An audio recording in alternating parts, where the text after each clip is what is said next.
How can I get business as a new commercial real estate broker? That's what I want to tell you. Hey, I'm Tim Diesel. I'm a commercial real estate consultant. This channel is designed to give you tips and strategies in your investing business. If you're a broker, this will definitely help your clients. All right, so how can you get business if you're a new commercial real estate broker? So I got this question from a couple of people, and I do want to give you guys some quick strategies to get your client relatively quickly. And this is just going to get your feet wet in these things here. Obviously, I've got tons more of these tips, but I want to give you guys something to get started. Unfortunately, if you're a new broker, it's very tough. I don't want to say it's competitive. Like in the residential world, there's a ton of these guys, right? Everybody knows a residential agent. I mean, you throw a rock and you're going to hit 5 people. In the commercial space, well, you're going to find there's 2 types of people here. There's going to be people that say they do both. They do commercial and residential.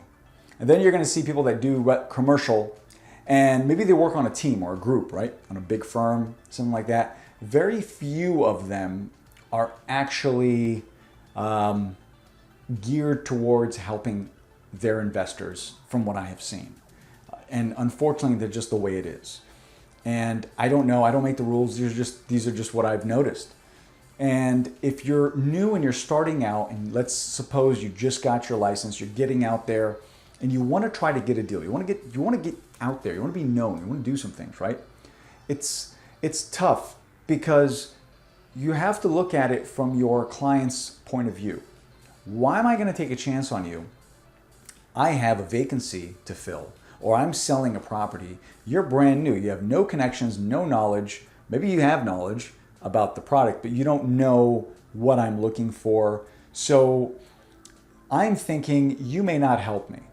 So you need to eliminate that from your potential customer, right? And you want to get there and you want to get their attention. You want to give them value of some kind.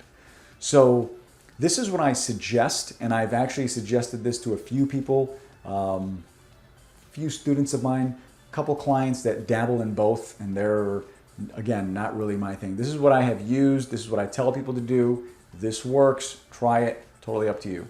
So the way you want to do it is you want to stay, first you want to stay local to where you are.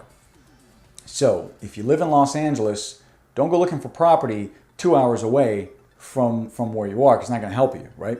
So first thing you want to do is you want to be close to where you are. That's number one.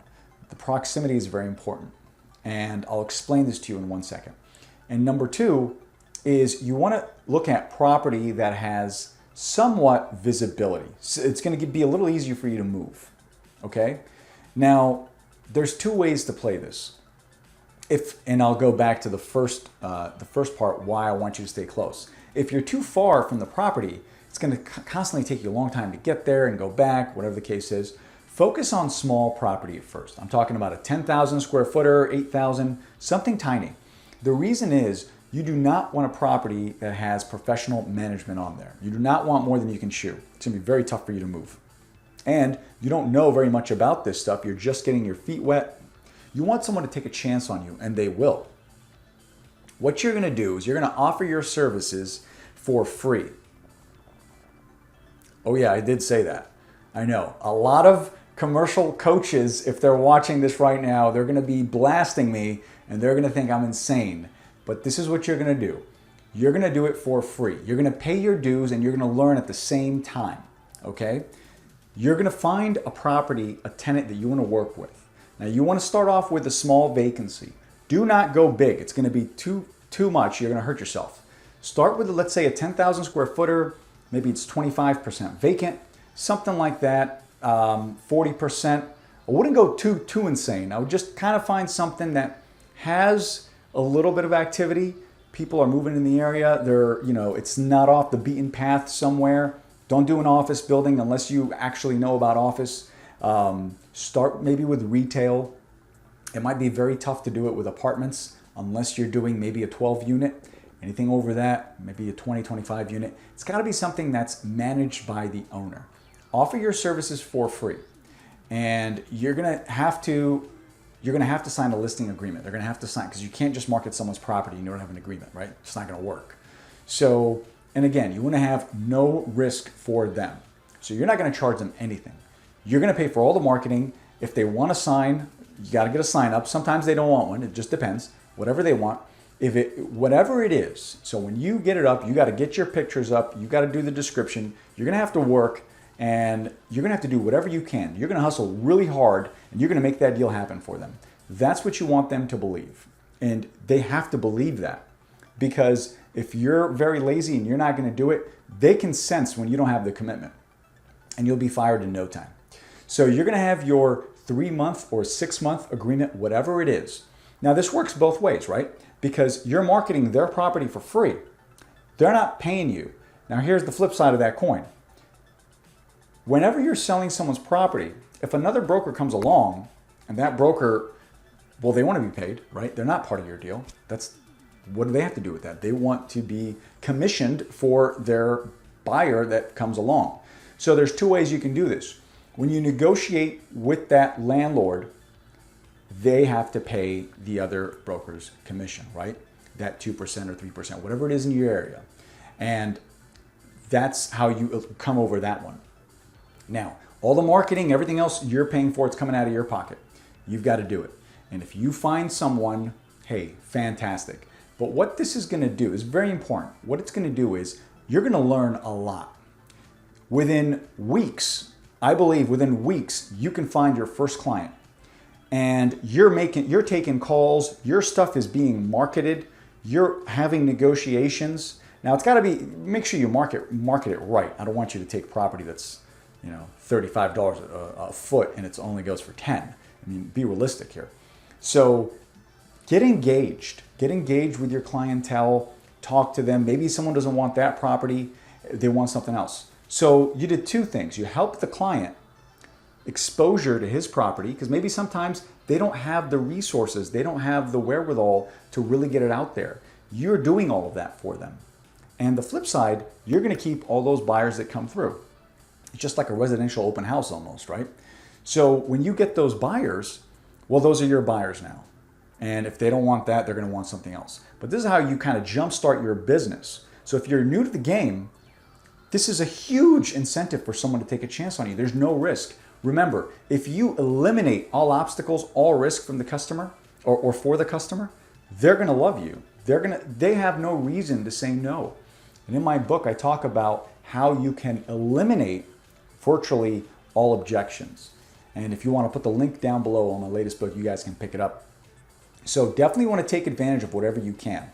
So especially, why am I hoping you take advantage of retail properties right now? As we've all heard, the retail apocalypse and all this, it's not very good. Well, there are other businesses trying to move, expand, start, whatever it is. Someone needs to be there to help them. It doesn't mean everything is dead. It just means some businesses are going to be scaling down and some other businesses are going to take their place. So you want to be there. You want to make those relationships. Now, don't overdo it.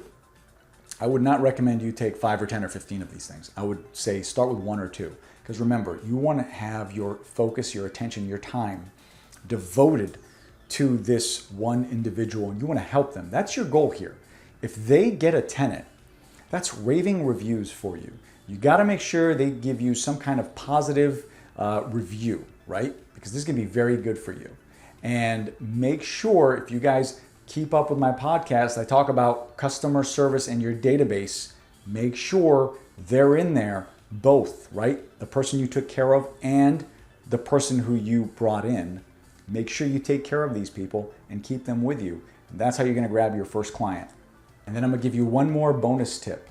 So if you've obtained your client, a lot of times you'll notice people that get into retail properties, they'll sign maybe a 2-year lease, a 3-year lease, whatever it is. You make certain that individual, that person is in your database and you are following up with them and you are taking care of them. You do not want to be the guy that just fills in someone and goes away. Because the real money in this business is made on the long term, right? Taking care of people, helping them. The more money they make, the more money you're going to make. So you really want to be there with them all the way. And you never know, if that retail property owner, he took a chance on you when he hired you to do that listing for him, and you did a good job. When he's ready to sell, who do you think he's going to call? Do you think he's just going to look up and find the biggest broker in the area, or is he going to call the one guy who pretty much was so confident, he put his money where his mouth is and he took care of him? And or is he just going to call some stranger who everybody says is good? Well, he's got results with you, right? You've stepped up. You did what you said you were going to do. And if you do this a little bit, you'll really start to build your book of business. And before you know it, you'll really be off to the races. I hope that was very helpful. Guys, like this video, subscribe to this channel, leave me comments, questions, let me know how else I can help you. Anything I can do, just let me know. I'm glad to do it. Thank you.